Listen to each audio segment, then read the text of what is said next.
In this video, we're going to cover solving nonlinear systems of equations.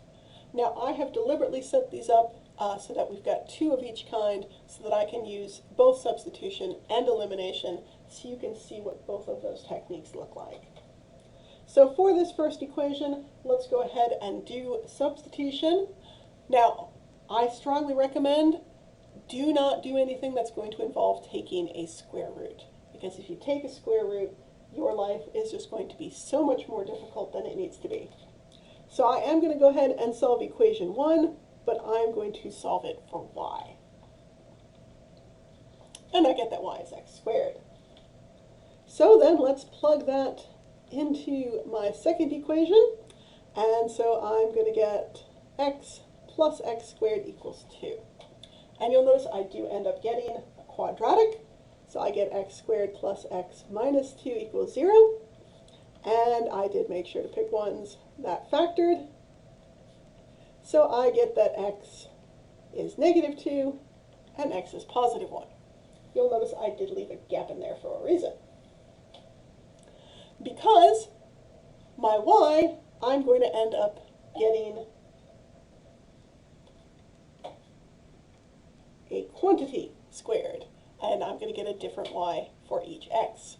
So again, it's quantity squared, so I'm going to get a 4 there, and y, I will get a 1 there.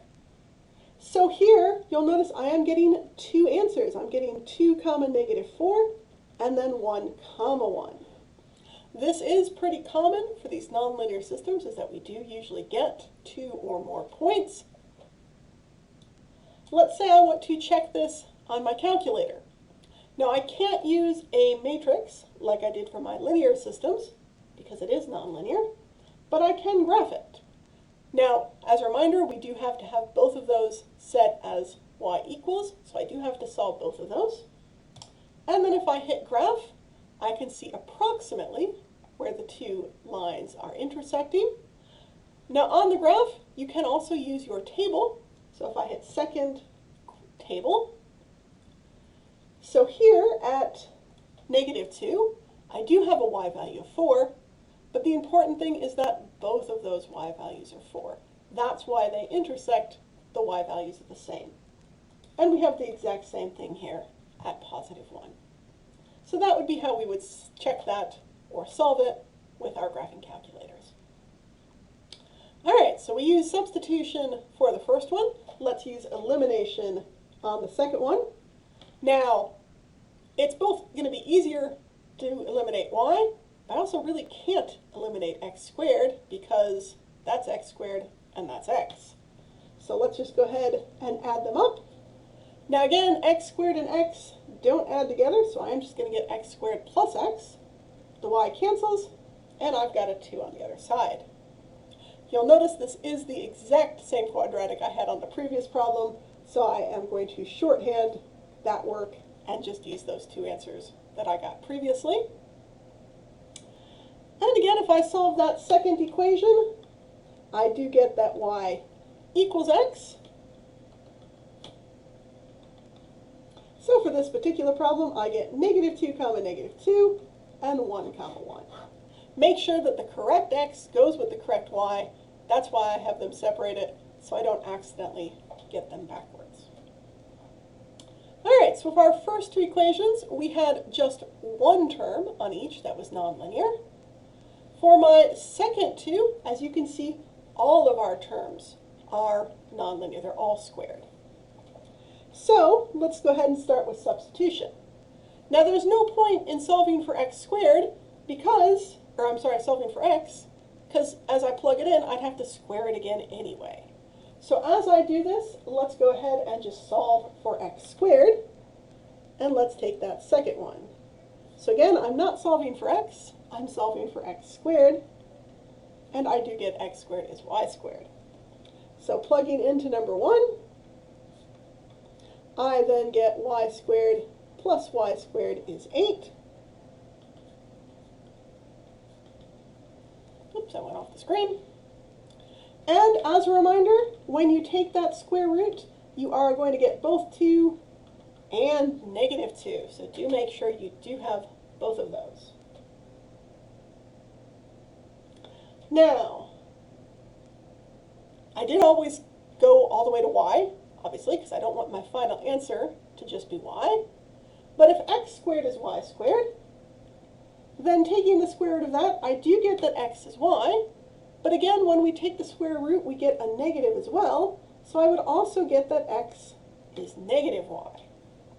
So in other words, my associated x values, I'm going to have a 2 for that, and then also a negative 2. And similarly here, I'll get negative 2, and then negative 2, which is of course just positive 2. So here I do actually have 4 ordered pairs total. I've got 2, 2, and negative 2, 2. That's from this option. And then I also have negative 2, negative 2, and then 2, negative 2 from those 2 points. So this will often happen, particularly for these problems where I have everything is square, is that I do often get 4 answers total. All right, so we did substitution for that one. So let's do elimination for this one.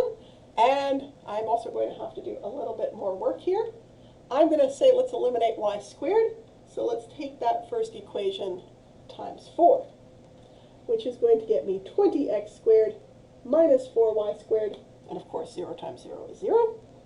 And then that second equation, we're going to leave as is. So adding up, I get 23x squared. The y's cancel, and it's equal to 0. Now, 0 divided by 23 is 0, and the square root of 0 is 0. So right now, I do just have the 1x value.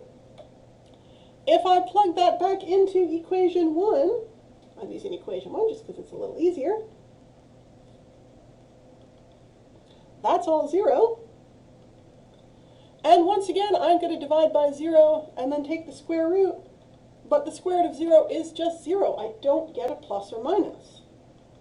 So this is one of those rare examples where I am just going to get a single ordered pair at 0, 0. And again, that's simply because I had a 0 as I was working through this. Do note these are harder to check on the calculator.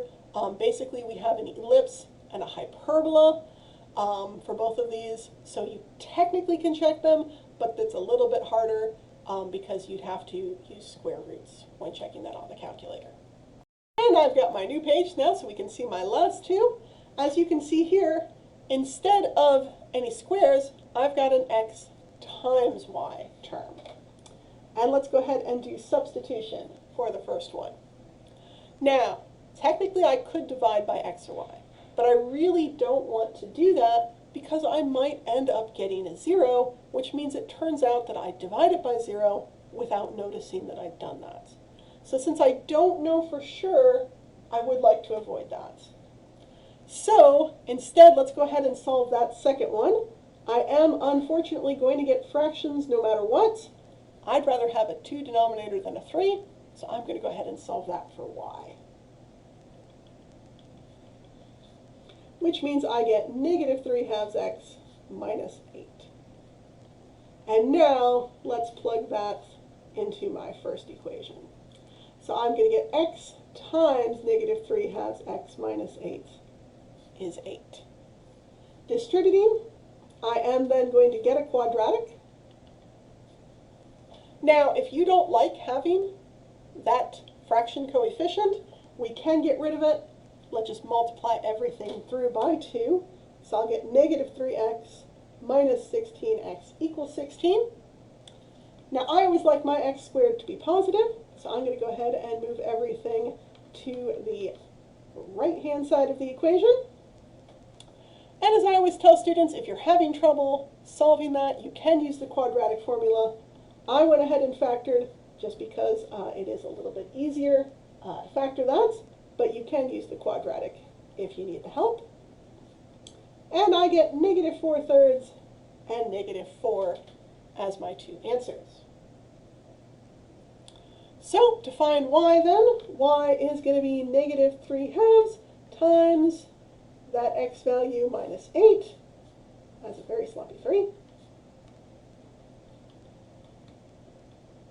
And both of those worked out kind of messy, so I just popped those in my calculator. I got a -6 for the first one, and I got a -2 for the second one. So my final answers were -4/3, comma -6, and then -4, comma -2. So I didn't end up getting any zeros, so it would have been okay if I divided by x or y, but I did not know that when I started solving. And again, I really don't want to run into that trouble. So again, that's why I did not divide by x or y to begin.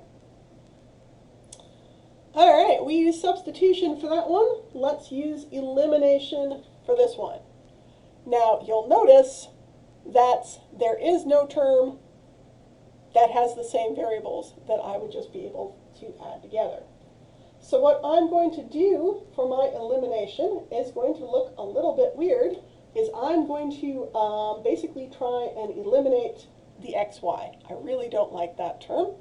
So what I'm going to do is I'm going to take that second equation and I'm going to multiply it by -2y. We try not to divide by a variable, but it's okay if I multiply by a variable. So if I do that, I'll get -2xy minus 8y squared is -4y. And if we add those up, those are going to cancel. Now those are not like terms, so I'm just going to get 1 minus 8y squared equals -4y. So you'll notice both techniques, I did end up with a quadratic. There's really no way I'm going to solve this without getting a quadratic along the way. And I just realized this is going to get me a very nasty quadratic. So I'm going to come back up here and edit this little question here real quick. Let's turn that into a 3. I'm just going to turn that into a 6. I am editing this, I know. So that's going to be -6y. So -6y. Just because this is going to solve a lot more nicely than the one I originally had. And in that case, that is going to, let's change that to a negative, which means it's going to be a positive there. So again, I apologize, I just changed the original question. This quadratic will work out nicely. I'm trying not to get something with absolutely horrible answers here. So here, I'm going to get y is 1/4, and then y is 1/2. And let's see, so now let's take that equation 2 and solve it for x, or solve it for y. So that's going to get me y is -1/8.